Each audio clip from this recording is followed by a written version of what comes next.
Assalamualaikum warahmatullahi wabarakatuh. Perkenalkan, nama saya Abidjar Fikri Samora. Saya dari jurusan Perbankan Syariah dari kelas 4B dengan NIM 0503231033. Di sini saya akan menjelaskan sedikit tentang materi, yaitu tentang suku bunga.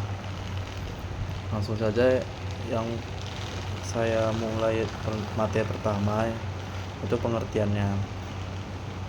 Suku bunga adalah biaya yang dibebankan oleh pemberi pinjaman kepada peminjam atas penggunaan dana, biasanya dinyatakan sebagai persentase dari jumlah pokok pinjaman. Ini juga dapat diartikan sebagai imbalan yang diberikan oleh bank kepada nasabah yang menyimpan dana di bank.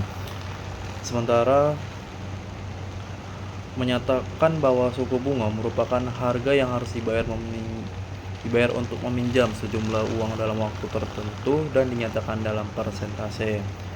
Dalam suku bunga, suatu bank akan mempengaruhi minat nasabah, karena semakin tinggi suku bunga yang diberikan, maka semakin rendah minat nasabah untuk mengambil kredit di bank tersebut, dan sebaliknya. Jika suku bunga yang rendah, maka minat nasabah untuk mengambil kredit menjadi tinggi.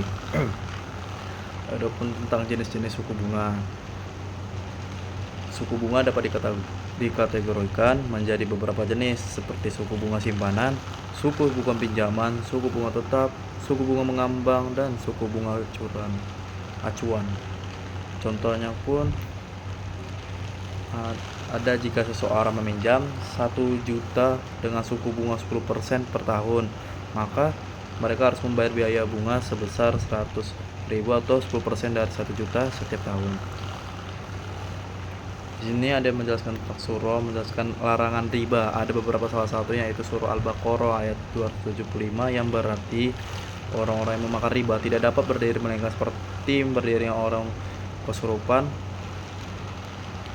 setan karena gila. Yang demikian itu karena mereka berkata bahwa jual beli itu sama dengan riba, padahal Allah telah menghalalkan jual beli dan mengharamkan riba. Barang siapa mendapatkan peringatan dari Tuhannya, lalu dia berhenti, maka apa yang telah diperoleh dahulu menjadi miliknya, dan urusan atau terserah kepada Allah. Barang siapa yang mengulangi, maka mereka itu penghuni neraka, mereka kekal di dalamnya. Dalam Islam, suku bunga atau bunga bank dikenal sebagai riba dan dianggap haram.